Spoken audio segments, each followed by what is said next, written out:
Lots of activity in convention states, movement all around the country, different legislatures, a lot of stuff going on in different states. Wyoming, looking good on the board. That's the one we're really looking at right now. But there are others. I'll get into it. Also, Karoline Leavitt, in the new press secretary, which is eons ahead of the garbage we were dealing with before, has dropped a couple of days ago that $8 million were being paid by the federal government to Politico. And it's not directly from the government to Politico, and that's what's making Doge so fun. It came from USAID, which you've probably heard a lot about right now. I got a feeling you're going to hear a lot more about coming up. Let's get into it.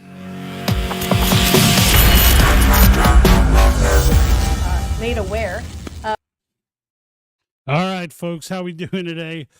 So, yeah, crazy stuff, crazy movement going on in cause right now. So much activity. I mean, between subcommittees and you know, things that have passed. So we did lose one. We lost South Dakota, which South Dakota really wasn't on my radar anyway. The fact that we were even able to get as far as we did. They passed both subcommittees, House and Senate, passed the Senate, and made it all the way to the final step, which would have been the House. But there's clearly, I mean, it was one of those deals, you know, for those grassroots supporters watching.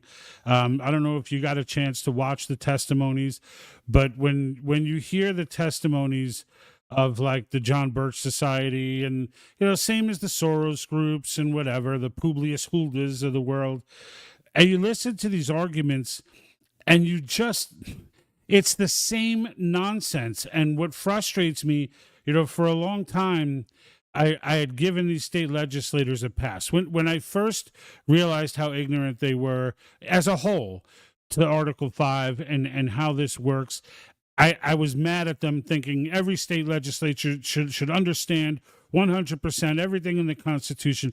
But then I loosened up a little because I was like, you know what? That's not fair. Like the more I learned about state legislators, the more I realized that these are most of them are regular folks. They're not career ambitious politicians.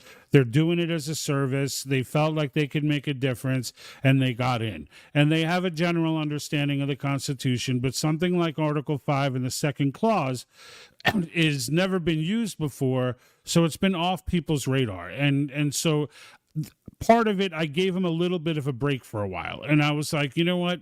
All right, maybe they really just don't know, and the Birch Society and the Soros groups and whatever just were able to scare the dickens out of them, and that's, you know, that's what it is. But we're years in now. We're years in, and frankly, you know, this is a big deal. Like, if you're a state legislator and something like this comes up on the docket and you've got to address it, you know, it's a big deal. And you really need, you know, that's fine that, you know, John Birch Society and these socialist organizations that are out there. John Birch Society obviously is not technically a socialist organization, but they're all on the same page with this one. And so the John Birch Society is just a major question mark out there, because why they would bash the founders the way they do, saying they had no authority to do what they did with our Constitution, etc., is just madness to me. But the fact that they make these sad arguments, by the way, that some years back, as I was learning about this, I heard too, and they concerned me when I first heard them.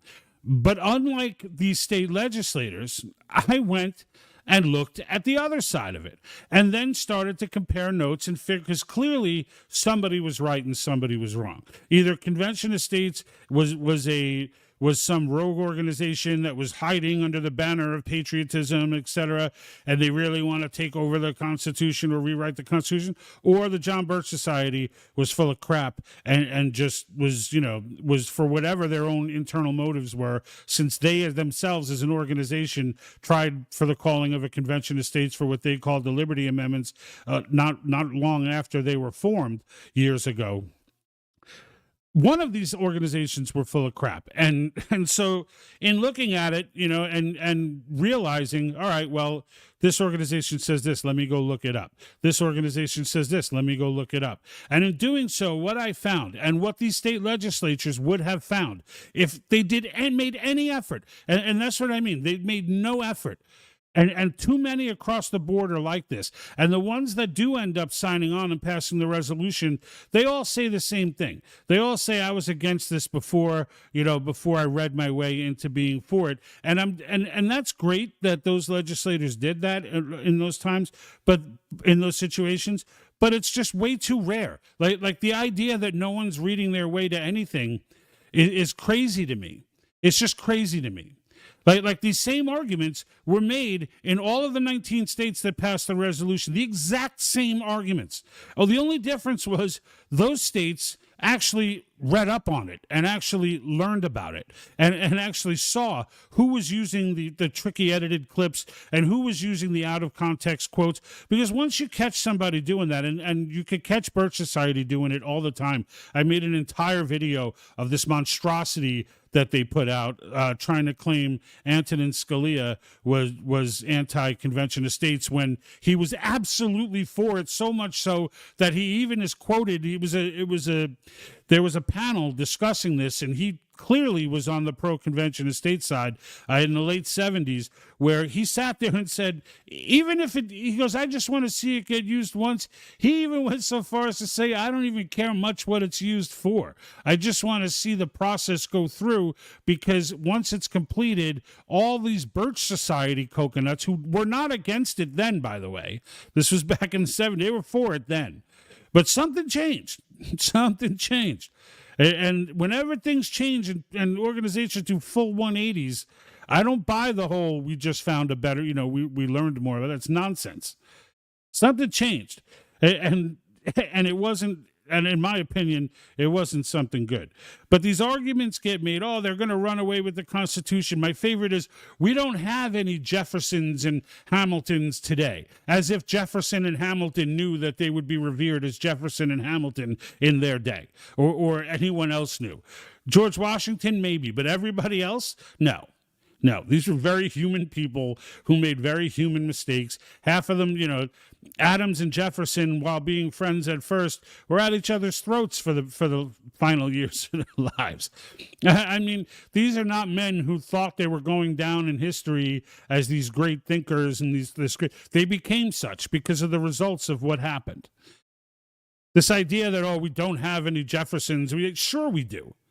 Sure we do. They're all over the place. It's just nonsense. Sorry about that intro. I just had to vent that because it bothers me.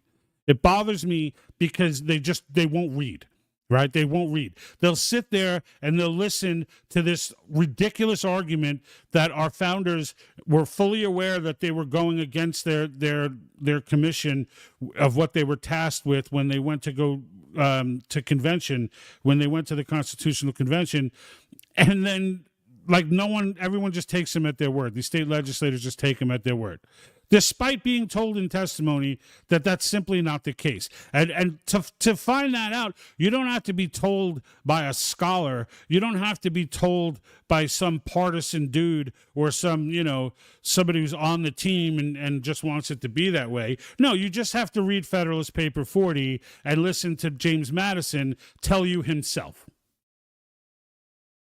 But they won't do that. They won't do that. They won't do it. I think it's out of laziness. I don't even think that it's a serious agenda issue.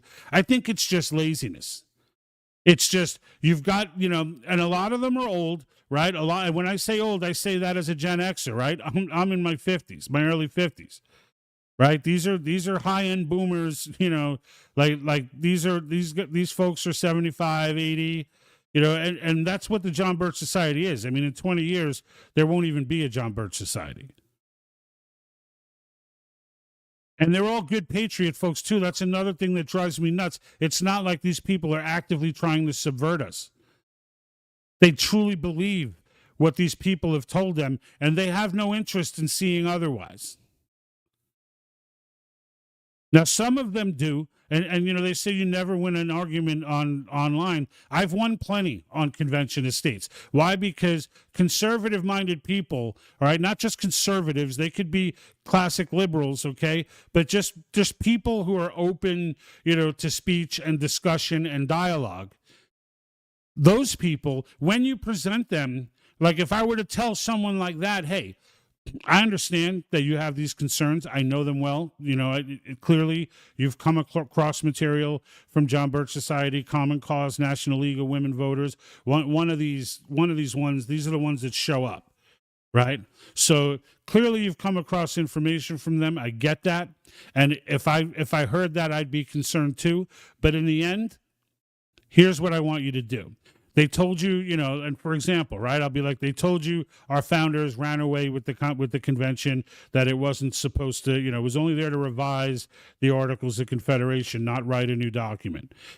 I would encourage them, read Federalist Paper 40. Don't listen to me, listen to James Madison. He's going to explain to you in that paper that, you know what? They said revise the articles, but they also said to create a firm national government. Well, the articles were specifically written to not have a firm national government. So which one? And he literally says, which do I look at as the ends and which is the means? Do I make sure I maintain the words Article of Confederation and forget the firm national government? Or do I go for the ends as the firm national government and forget and not worry about the word articles? I mean, he goes on, okay, but the point is that person will then go read that and then come back and be like, wow, I didn't know that, which is something you never see online, right? But when you're talking to someone who's honestly trying to learn, and they're a patriotic-minded person, and they love this country, and they just want to learn, and they're not opposed to understanding, hey, maybe what I was told was not correct, prove it, and then you prove it, they change their opinion. I can't tell you how many people over the last 4 years I've gotten to head over to conventionestates.com and sign the petition just from those messaging conversations. But state legislators can't seem to figure this out, and it bothers me. It bothers me the repetitive nature of the same argument. It just bothers me. Like, why don't you ask yourself as a legislator, well, wait, 19 other states passed this. These same people were in their legislatures giving the same nonsense. Why did they still do it? Maybe give a phone call to one of those legislators, maybe one of the sponsors, of the bill in those states. And ask, aren't you afraid that the Constitution is going to get rewritten? Aren't you afraid? And let them tell you how they got past those arguments. Because they're nonsense. 38 states are never going to allow a rewriting of the Bill of Rights. It's never going to happen. And Convention of States, I just learned this recently, as an organization, has been actually sponsoring. They put together mock legislation. I don't know if any of my folks are online right now. If you could comment. It's something 34. It's like Action 34 or something like that. And it's just a draft of legislation that the legislatures can write if those are their concerns. That will ensure it's not necessary to do this, I assure you.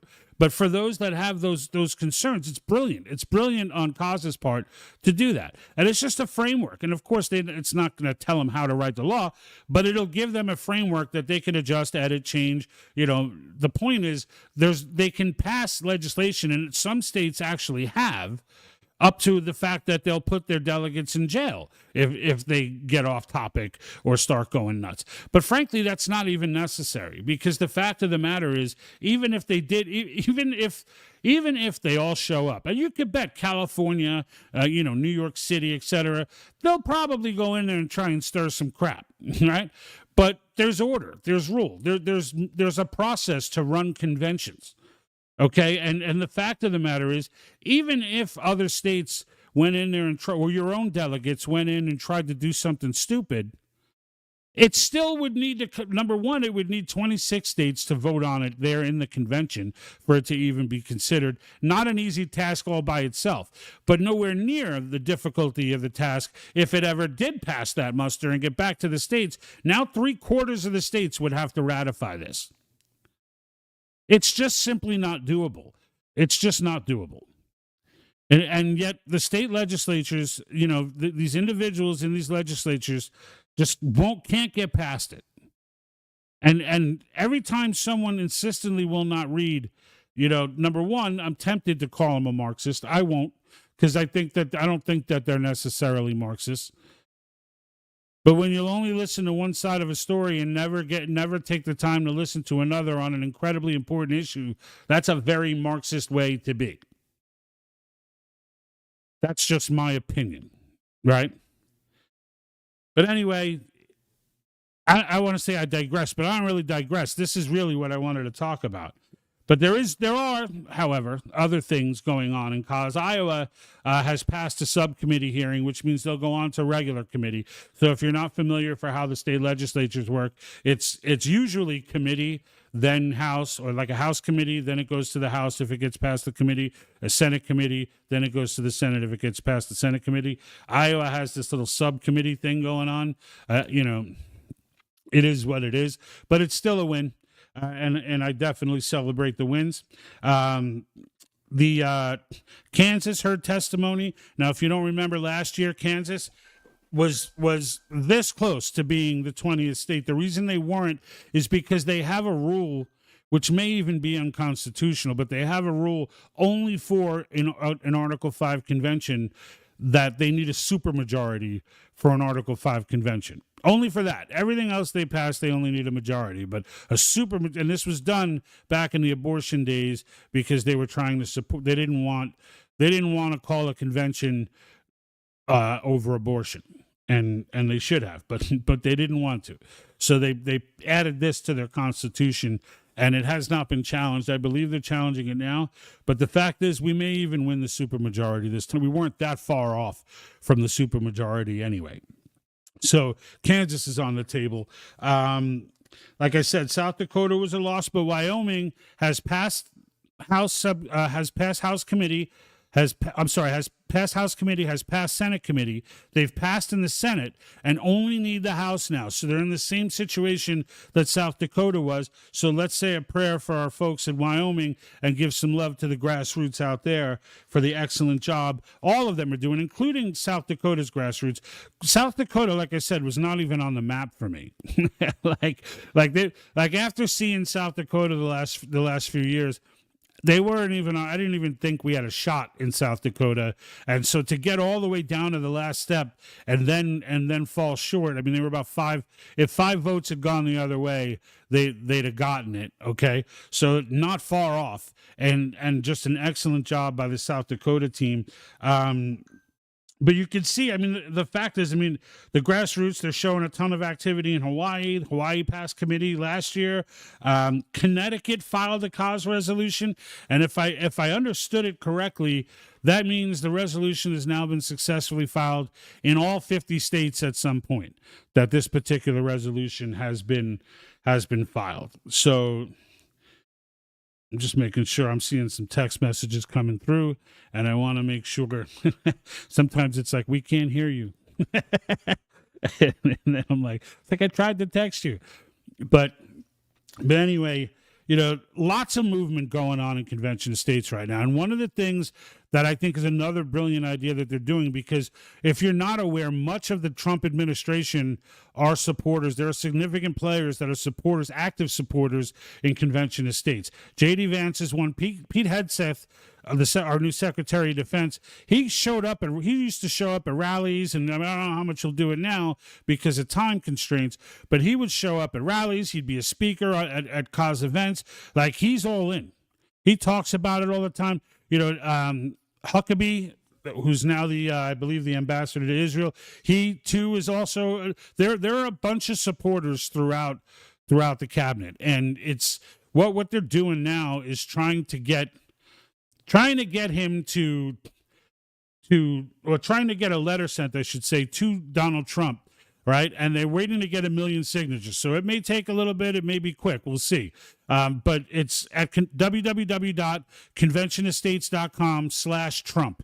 All right. And then that's where the letter will be. And it's basically you just adding your name to the letter that's letting Donald Trump know that you're in support of a convention of states and you would like him to support it. There's nothing Trump can do for a convention of states in the sense of like the process, because the federal government is completely removed from this process. However, a few kind words from Trump, right? Or Elon or Vivek or any of these folks, few kind words from these guys and can go a long way.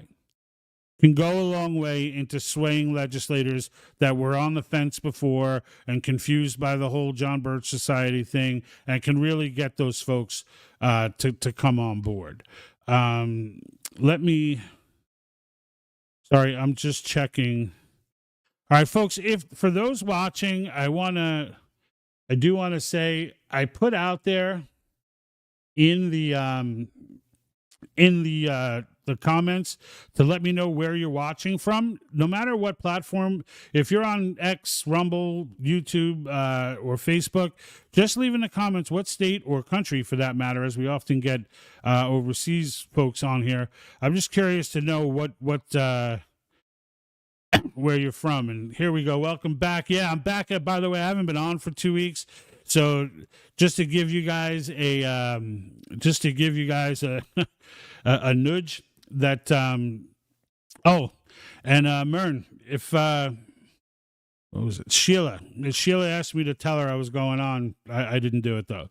But Mern's a regular. She's one of our district captains for Convention of States, or helping to organize this movement. If you live in her neck of the woods in New Jersey, she will, and you sign a petition and say you want to volunteer, and you're in her district, her congressional district, Mern will be the one to reach out to you.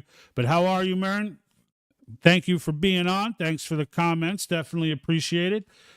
Yeah, and anyone else, let me know where you're watching from. So, but definitely take a moment, guys. Not only sign the petition to let your local legislator know that you're in support of cause, but also sign that letter to Donald Trump. I would really like to see that letter get to 1 million signatures so they can send it off, because I think that's a very powerful message. And frankly, much of what Donald Trump wants to do that he talks about, and the stuff that I made a video on this actually that he can't do just as president, like repeal the income tax, like repeal the 16th Amendment, which is what's necessary.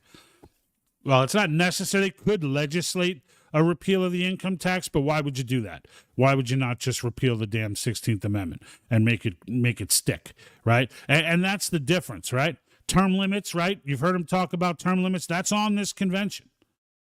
That's here, right? These are the three topics. The fiscal restraints, term limits, and government overreach.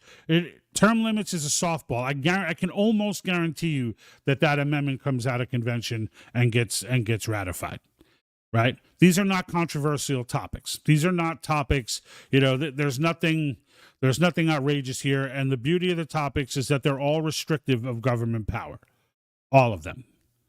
Right.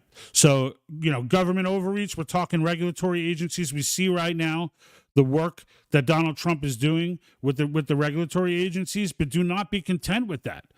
All right. The fact of the matter is, folks, as exciting as these last couple of weeks have been, you have to realize nothing has been done right now that cannot be completely undone with one stroke of a pen. And this is where we get to the heart of what the Convention of States movement is that we're not just passing things and getting things through and executive orders and this, and then another president comes in and wipes the whole freaking slate clean and turns us into the freaking USSR. Like that's entirely possible. So don't get too drunk over these 4 years thinking nothing can change, because we've all seen how that can happen, right? But we get these things put in amendments. We get these things added to the Constitution. As hard as it is to get them added, It's equally hard to get them removed. Once the income tax was enshrined in the Constitution, because they could never get it done legislatively because it was considered over and over again. It had been tested in the court and had failed as unconstitutional. So they got a constitutional amendment after decades and decades of trying, and it's stayed with us now over a century, to the point where most of you don't even know how we would even fund the government without an income tax. Right? So this is the legacy. This gets laid down. It can be changed. They can pass amendments to undo whatever we get done. But again, the consensus that you need, like, who's going to get that consensus to take away term limits from Congress? Who's going to get that consensus to remove a balanced budget amendment from the Constitution? Who's going to get the votes or the states on board to reinstitute an income tax on the people? Right? Who's going to get? It's just not going to happen. It's the permanence of it that matters. It's the permanence of it that makes it a big deal. What Trump's doing is all well and good, this shock and awe tactic, but it's weak. It's weak in the sense of its stability and longevity. It's not legislation even. I mean, if you look at all of these things and they're all magic. I swear to God, they're all magical. Like, I'm with you. I'm watching these last 2 weeks and I'm just like, oh, good Lord. Like this guy is on fire, and gosh, am I happy that he's in office. But I'd be lying if I didn't say the other side of me is saying, you know what? We need a little bit, I'd like to see some more of this come out of Congress. And he's moving so fast, Congress can't really catch up. And I will tell you, one thing that I do love about him, though, is that he's doing these things in so many different areas so fast, the media's head is spinning. They don't even know how to attack him at this point. They don't even know how to attack. As soon as they start attacking him on one thing, like 3 more things happen. And it is glorious to watch. I mean, all of it. And one of those things, obviously, as you all know, is Doge. And Doge, give me 1 second here. The intro is going to come on for a second, but don't let it freak you out. All right. I had brought up a clip and I put it on the wrong thing, so I had to get back to this. So with Doge, I mean, if you have not been watching, and Karoline Leavitt, who is Trump's new press secretary, I know some of you may not know her name. You should by now, because she's awesome. I mean, she's as good as Sarah Huckabee. All of his press secretaries have been phenomenal.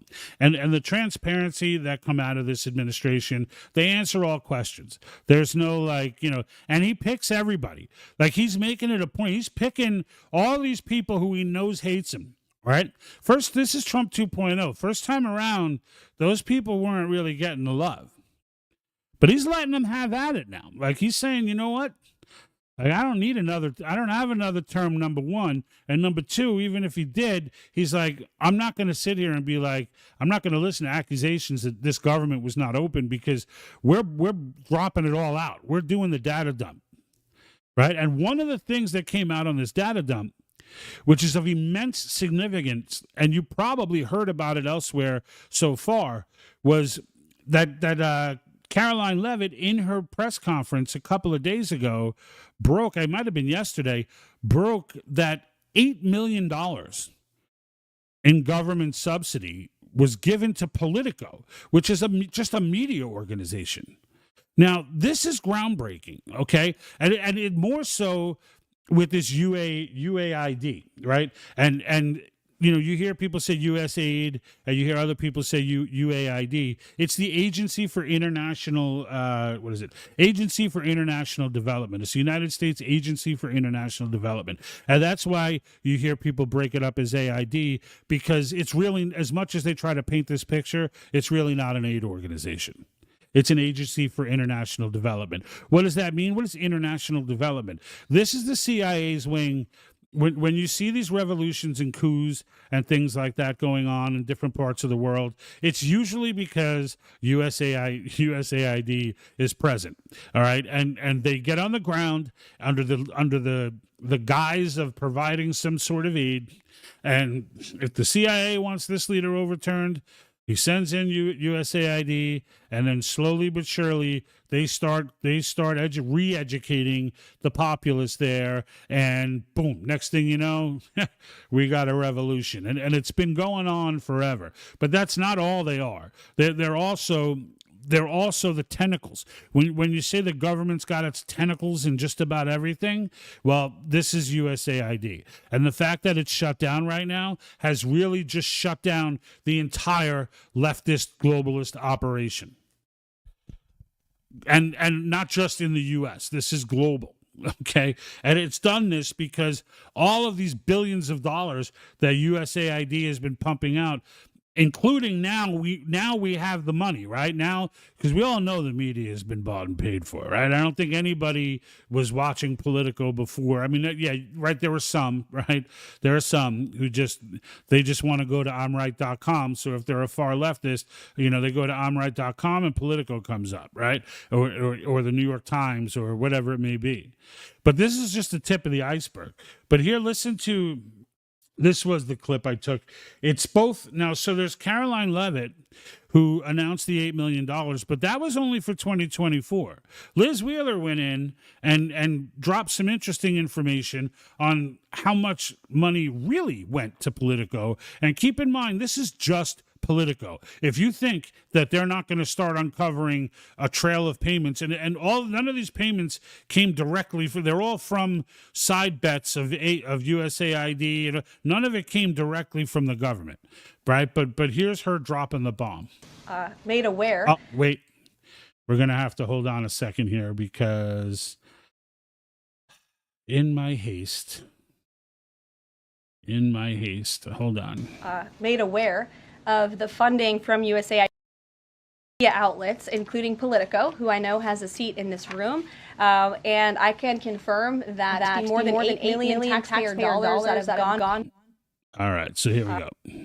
Made aware of the funding from USAID to media outlets, including Politico, who I know has a seat in this room. And I can confirm that more than 8 million taxpayer dollars that have gone to essentially subsidizing subscriptions to Politico, the American taxpayers' dime will no longer be happening. The Doge team is working on canceling those payments now. Again, this is a whole of government effort to ensure that we are going line by line when it comes to the federal government's books. And this president and his team are making decisions across the board on do these receipts serve the interests of the American people? Is this a good use of the American taxpayers' money? If it is not, that funding will no longer be sent abroad, and American taxpayers will see significant savings because of that effort. The team at the Liz Wheeler Show has uncovered that Politico has not only received $8 million, in fact, they have received $34.3 million over the course of the past 10 years, from 2015 until 2025.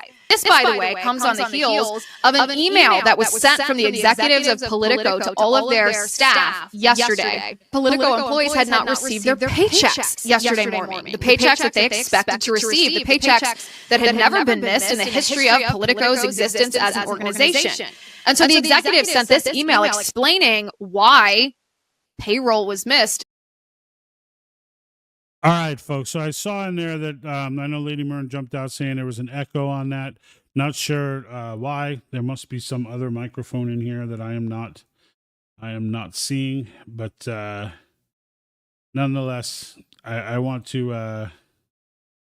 Hopefully that will not happen again. I will get it rectified. I hope it was still listenable though, because Liz Wheeler had turned around and exposed no less than $34 million that had gone to Politico. And what's crazy, and I didn't really add it in the clip, but it started, guess when it started? 2015, which is right around the time that Trump headed down the escalator and prepared for his presidential run.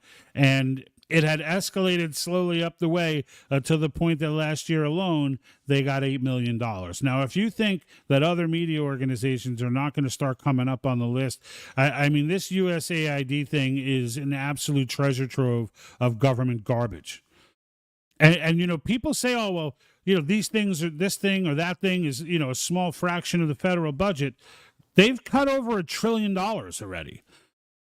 Like, just wrap your freaking head around it. They've cut over $1 trillion by some estimates, trying to add up all the stuff that they're identifying and getting rid of. $1 trillion freaking dollars. Like, now I'm starting to think, you know, a year or two after these things being eliminated and this stuff being cleaned up, there may be a shot at trying to turn the debt clock. I mean, we're spending about $2 trillion, I think, $2 to $3 trillion. We forget the big years, right, with the $4 trillion over, because there's none of that's getting paid out in the next 4 years. So you figure, you know, you cut all the you know, Ukrainian garbage out and whatever. You know, you're looking at a massive amount of. I'm going to be very seriously interested to see how this affects the debt clock, just by itself, without getting into all the other stuff. But I mean, that's a big deal, and it shows where the money's been being funneled. Very eye-opening. Can I get a refund on that? Yeah, for sure, right? I mean, in the end, when you look at this kind of money and you start seeing, I mean, is it not every day? I mean, I don't know how many of you, I guess if you're watching this and you're a follower on one of these platforms, that you do get your share of internet media. And I can tell you, my feeds have been inundated with, I've done videos with Rand Paul doing his what I called his money performance in Congress, where everyone in Congress leaves, he stands there by himself and just goes off on the ridiculous things that we spend money on, like lizards on treadmills and all of this other stuff. But my favorite one was $100 million or so to study the effects of on Japanese quail of cocaine, what the effect is on Japanese quail's mating habits or sex habits. This is really something that, and obviously we all know when we hear this stuff that this money is not being spent on those things. So it's, you know, in the end, I think what's important is that it's ending, and it just gives you that warm feeling inside. And what I'm thinking about now is, what if you do, you do have Trump dysphoria and you can't, you know, anything he does must be bad, anything. How does hearing news like this, like, how does that make you feel? Now, I have to think, now, you know, to those who have been following the broadcast, I have talked often about Solomon Ash's conformity study. I talked about Dr. Matthias Desmet, and he did a similar style studies on mass formation, and all of them, you know, and I took these rounded numbers that I kind of just, because there were dozens and dozens of replications of Solomon Ash's study in conformity. And, you know, the conclusion I came to with it, and they were round numbers, but it was about 30% of the population that are in these studies immediately call bullshit when they see it. There's another 30% at the other end of the spectrum who absolutely believe the bullshit, and even after they're told it was bullshit and that the study was fixed, they still get, you know, fired up and believe that you're lying to them, that the study is not nonsense. Hold on.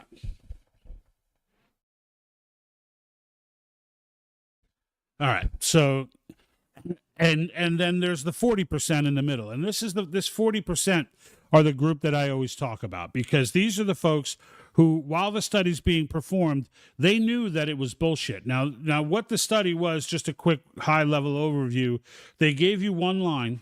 So let's say it's line A, and it's here on the side. And then they give you 4 lines on the other side. One of those lines is obviously the same length as line A. And they asked 8 people, or I think it was 9 people. 8 of them were in on the study. There was a fix, right? They were in on the study. One of them was the subject. And the other 8 people all picked the wrong one. And the idea was to see if all of them, one after the other, picking the wrong one, can get the subject to conform even though the answer appeared obvious, to conform and give the same answer. And that's what these numbers are relating to, right? So 130% said, no, this is, it's line A, you're all crazy, I'm right. And they were right. The other 30% bought in, and after they were told it was a study and the other people were in on it and it was the wrong answer, they still insisted they were right. All right. And then there's that 40% in the middle. And that 40%, they knew that the answer that they were given was incorrect. But because, and they would give reasoning and be honest and say, hey, everybody else said it was B, so I just went with B because I figured maybe there's something I'm missing, or I didn't want to be different, or everybody else saying it totally influenced my answer.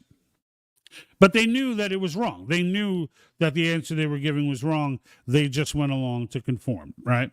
Now, what we're seeing with Donald Trump is that 40%, okay, because by conforming like that, they make the crazy 30% look like they're 70% and think that they're in a majority. They make them think that, you know what?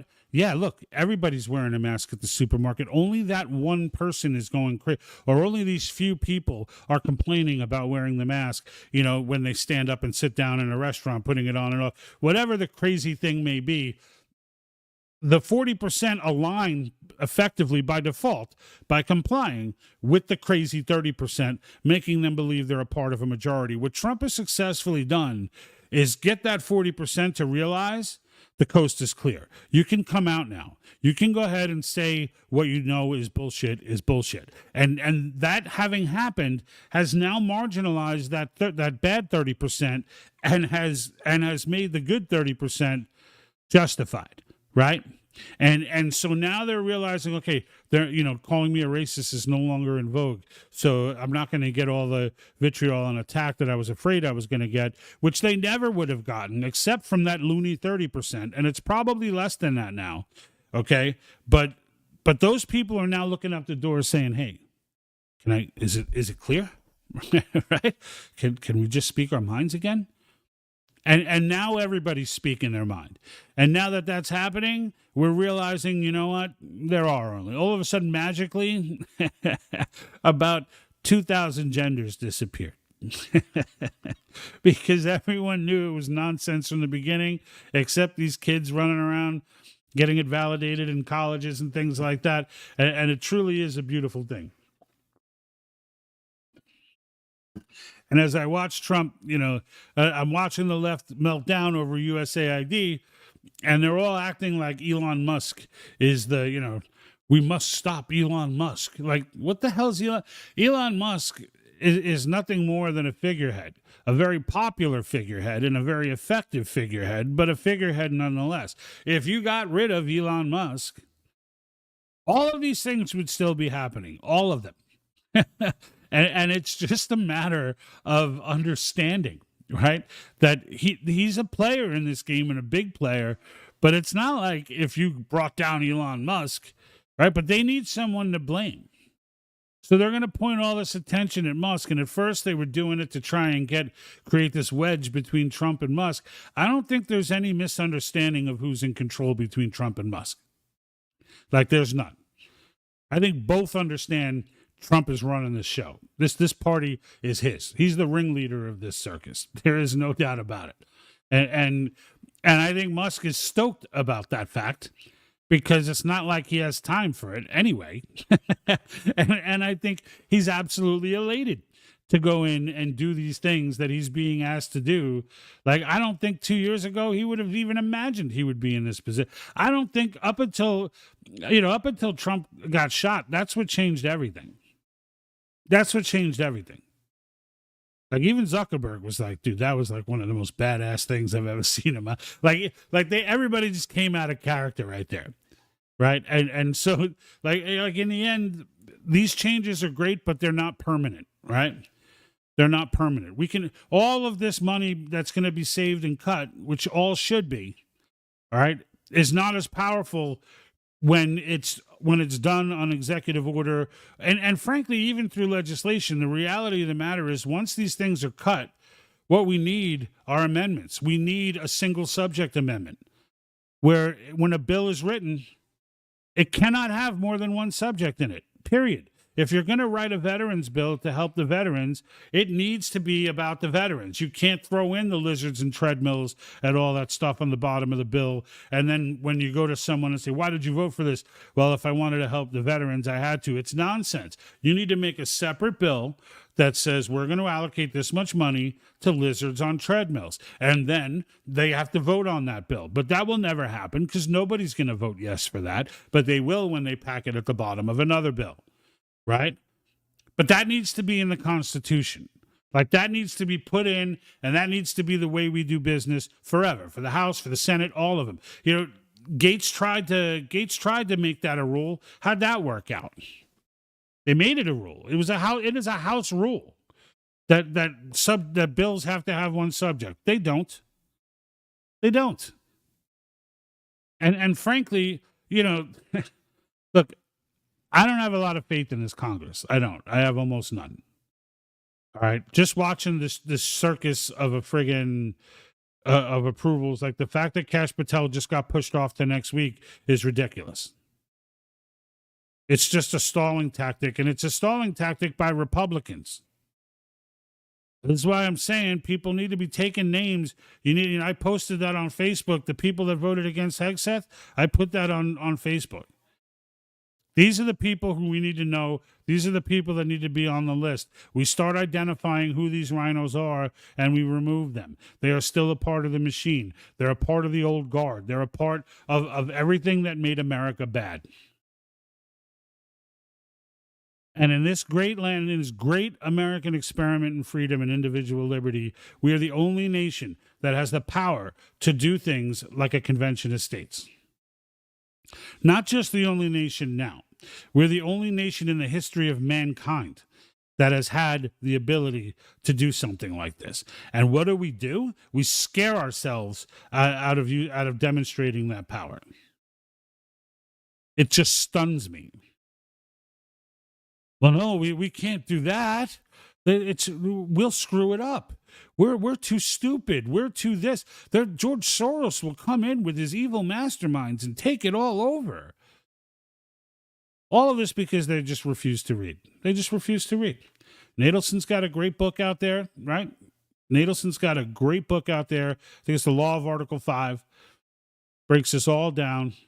I ain't going to read that. I'm going to listen to this jerk-off that showed up in my office with a CD, with a fear-mongering CD about how Soros is going to take over the world through an Article 5. I mean, it's just insane. But they take all this serious. They take it serious, and it drives me nuts that they do, but there's no way around it. It is what it is. But you, on the other hand, in your state, right? And this is where I want to kind of know where people are watching from because, it matters, right? It matters because what state you're in, you may be in a state that's incredibly impactful. Now, all states are impactful, but there are some in a given moment in time that are even more impactful. Like if you're from Kansas right now, or if you're from Wyoming, or if, those are hot spots, right? New Hampshire is now hearing convention of states, from what I understand. They heard testimony last Friday. Convention of States, Iowa is past a subcommittee. They still got to go through committee. Like, these folks need to hear from us. State legislators in local districts do not have an enormous constituency. They are influenced by far less people. And this is why the republic was set to run this way, that the state legislatures retain the power. And we need to use that. Like, we can't just sit back and be like, well, we got Trump elected and sit back and watch the Trump show, even though it is a very entertaining show. I'm not saying don't watch the Trump show. I'm just saying that's not what's going to save us for the long haul. And don't delude yourself into thinking that that's it. The Democrats are dead. Every president from here on in is going to be, conservative minded and pro-America. That's not going to happen. Sooner or later, it will rear its ugly head again under the guise of something else with a new strategy, new verbiage, new everything. But they'll be back. They'll be back. And for those in New Jersey, Mern was saying before, she's District 8. So if you are in District 8, in South Jersey, Mern will be the person who reaches out when you go ahead and sign that petition and click on the take action button. And that's what I encourage you guys to do, because I get it that you probably sit there and go, I don't have time for this. I don't know. Maybe time is not what we need, right? Maybe they have plenty of people to go and testify and do things.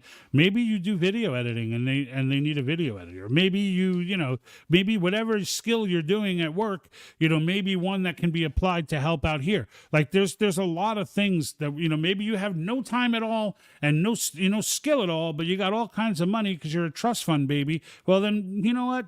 Money's fine too. They need money. They're traveling all over the country right now. These things don't pay for themselves. Right. So, I mean, in the end, there's something you can offer. There's something. I mean, the fact of the matter is 15 minutes a month. Imagine, 5 more million people gave 15 minutes a month. That's a lot of minutes. Right. It's a lot of minutes and a lot of influence. There's social media warriors. Right. You can go on social media, preach the cause, man. You'll have to be educated on it. Right. You'll have to be educated on it. I mean, you could jump on here, ask me any questions, of course, but Convention of States has a whole litany of the cause university it is, where it's just a ton of videos that you can watch and really get yourself up on civics and really get yourself up on the Constitution and how this republic is designed to work, right? But you start that journey by signing the petition and making yourself known, standing up and being counted, right? And letting your local legislator know that you're here. You're here and you have something that's of importance to you that you want to make sure that they know. And Convention of States, when you sign the petition, will send a letter to your local legislator to let them know that you have now signed on and are in support of Convention of States. And trust me when I tell you, a few thousand people can turn a whole district. It don't even take a few thousand people to actually show up. Hundreds can show up, and it'll change the whole freaking way that representative thinks. Because in their head, and wisely so, if there are 100 people who took time out of their day to show up here and speak about this issue, there are easily far more than that out there that want, that have the same concerns. And elections for these folks are decided in the hundreds of votes in many cases. I mean, this is how we win, right? This is how we win. When I say, ask me how to save America, this is how we win. Like, you feel like America's getting saved right now? It's not. America's being healed right now, but it's not being saved. It's being treated. I think that's the best way. If you look at the way our medical professionals today, they don't necessarily heal or cure anyone, right? They don't cure anything. They treat things. Right now, this nation is badly wounded and it's being treated, but it's not being saved because the disease can always come back. This is like putting it in remission. It's like we're putting Marxism in remission, but we haven't eradicated it. This helps to eradicate it. They simply won't be able to constitutionally come back. If there's a balanced budget amendment, which means we'll get off modern monetary theory, there are going to be huge fiscal announcements in the very near future. In the coming years, there are going to be massive changes, in my humble opinion, that are going to take place. They are. And I know Rumble, I just keep getting these drops of... all of a sudden, I don't get any comments, and then boom, I get like 6 in a row, 6 that drop in. It's pretty wild. They're wasting our time now. We need to get busy. Keep calling your legislatures. Tell them how to vote. They work for us, right? They work for us. Absolutely. I'm just going to give a quick check here to some of these other.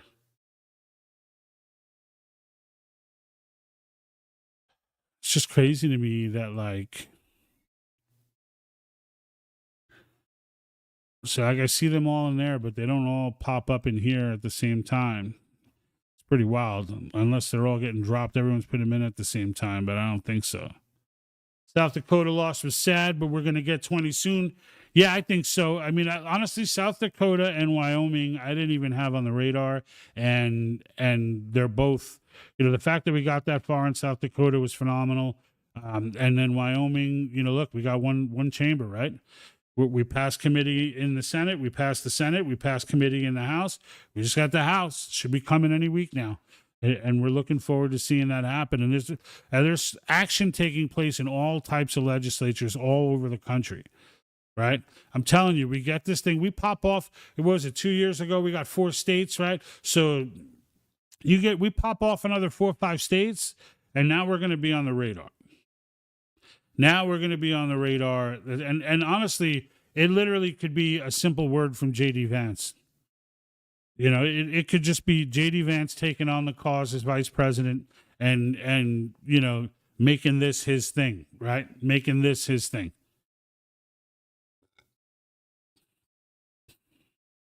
Elon is the distraction while the work is getting done. Yeah. I think Elon's more than a distraction, though, but I get what you're saying. Like Elon, he's, look, he's obviously, somewhat of a polarizing figure. He's a brilliant dude, right? Without question. And I think, his tweets and his, going after it does make it,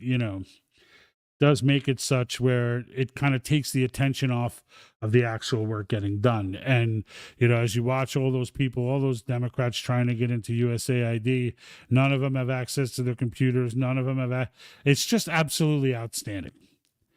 Like, there's no going in and deleting anything. There's nothing. The whole world, is just on pause right now, waiting, sweating, sitting in there. These folks just sitting, Don Schiff, or what's his name, Adam Schiff, and the rest of these merry band of coconuts, all just sitting and waiting. What are they going to do? What do they have? Like, oh my God, those emails I sent, they're on there. Oh my God, this is on there. Like, you say, oh, well, why didn't they delete all this stuff before Trump came in? I don't think even they thought Trump was going to be on fire the way Trump is. Like, with this many things ready to go all at once. Like, I don't think that they saw him. I think, again, they see him as just this narcissist who's just running to, and there's an element of the fact that he loves that, there's no doubt. But that's like, it never occurred to them that he was planning exactly what, all of the things that he needed to get done and how he would, like, they probably walked into the Oval Office. There's probably a whiteboard in there. They just put up the whiteboard. It was probably already filled out. They're like, all right, let's start checking boxes and moving strings and, and boom, things just start happening at the speed of light so fast that these departments, they're incapable of moving at that speed. So it's like he's boom, boom, boom, boom, boom. And they're like, we must delete those emails. Let's send a memo to this department so that they can forward it to the next. And Trump's like, boom, no more memos, no more this, that, whatever. They're just like, wait, you can't do that. Like that. In my head, that's the way I see all this stuff happening. The government just moves so slow, and they're moving at such lightning speed, they just can't keep up with everything that they're doing. Like, before they even figure out if it, what's the legality of it and all this. But it appears when you watch the press conferences, it appears, I mean, she states law, right? She states the legal premise in the cases that they're building their maneuver on, and whatever it is they did, they're like, you can't do that. It's unconscious. It's like, no, we can. This case, and it's like, go look those up. You'll see we can, and then you never hear about those things again, which tells me they went and looked them up and realized they can. So this stuff's been researched. It's not like it's all just coming off the head. He's I don't know. The doot-de-doos. Yeah, these doot-de-doos. The doot-de-doos are protesting in the streets, calling for riots in the cities. Jersey reps are unhinged. Yeah, let them. Look, it's fun to watch, is it not? It is fun to watch. Like, just watching them all come unhinged and not know what to do. And the ones, that a bunch of them are incredibly scared. Right? The Kennedy files should be coming out in a week or two, right? He released that executive order a little while ago. I think it takes like 15 days by law to release them. I don't know what that's all about, but that's a thing. So it's going to take like 15 days for them to get released. But we're going to learn a whole ton of, look, we're going to learn so much. We're going to see right now, like, what conspiracy theorists were right and what conspiracy theorists were wrong. We're going to see, like, it's all coming out. It's all coming out. And there's, and we'll see, but it's coming. Area 51, we'll find out. Alien autopsy, we'll find out. Kennedy assassination, we'll find out. Aliens in general, we'll find out. Like, we're going to find out all this stuff. And Lord knows it's going to be a fun ride while all this information comes out. It's just absolutely wild. Over on X, since January 2025, every day feels like Christmas morning. Yeah, absolutely. And it's very true, right? Every day, Christmas morning. It's like, and, we were in West Virginia and working on this cabin we have there. And like every day, it was the Trump show. Like every day you woke up like, well, what's he done today? And he didn't disappoint. Every day there was something, there that got shut down, cut, removed, whatever. And the guy's just brilliant. Robbie, thank you for commenting over on X. Folks, I need the following on X. So I've been lagging in the X department. Facebook still is by far my largest platform, and we'll see. Maybe Musk, not Musk. Maybe Zuckerberg is serious. I think he is, to be honest with you, and we'll see. But if he really does release the controls and allow Facebook to be more, stops the shadow banning and all that, then maybe, I can actually take advantage and get a word out to my 18,000 followers there, or 17,800, whatever it is now. But, they don't distribute my content. So I'm trying to move it to X, and it's slow rolling, right? I think anyone who does a podcast knows it doesn't just come quickly, right? It doesn't just come quickly. Facebook is a much more shareable platform than X. It just is. The way that the groups and all that stuff work, it's just much more shareable than X. But nonetheless, I'm still working. I still want to be. I'm still hedging my bets with X, and I do find myself on X more. So I post to X more, share more posts, things like that. So, and that's another element of me that you can get rather than just a live broadcast or a video that I put out. So definitely make a move. It's at Patriot Think Tank. There's only one T in the middle. So Patriot, the end of Patriot and the beginning of Think Tank is one T. So but if you look up the Patriot Think Tank, I pop up. So, I think it's at like 1,100 or something like that right now, or 1,000 something. I forget. But nonetheless, it's growing. It's just growing slowly because that's how the nature of starting this stuff is. Not like Convention of States has gone viral yet, but when it does, hopefully I will reap a benefit of that. All right, so we have crossed the 630 point. Or by me here in the People's Republic of California in my bunker, well beneath the sands, it is crossed 630, 930 for all my East Coast folks. But nonetheless, I think it is time for me to call it a day. I am going to be on. I know I wasn't on the last two Thursdays. One of them I was in West Virginia, and the other one, for those of you who actually have jobs in sales, you can relate. It was the last selling day of the month, and it was just a bloodbath. So in the end, there's just only so much energy one can bring to the table. And since this isn't a source of income for me yet, despite being monetized on Facebook, like I said, they don't give me the same distribution they did to get me to monetization, and therefore there's not a lot of money to be made. So, but nonetheless, I will be on next week, Thursday. Anything big breaks with Convention of States, definitely follow on whatever platform you're watching. I definitely would like you to go to X, though. But definitely, whether you're on Facebook, Rumble, whatever, give me a follow. If there are updates to give, if something breaks, if state number 20 comes through, I'm going to break the pattern and get on, that day as best I can to go ahead and talk about it and give you some more information about it. But yeah, until then, let's enjoy. Let's see what the next 7 days of this administration brings to us. I think it's going to be a fun ride. I think it's going to be a fun year. I think it's going to be a fun 2 years, and we'll see what happens in the House and Senate after those 2 years to determine whether the next two will continue to be fun. All right, folks, don't forget to sign the petition. Until next time, I'm out. And like that,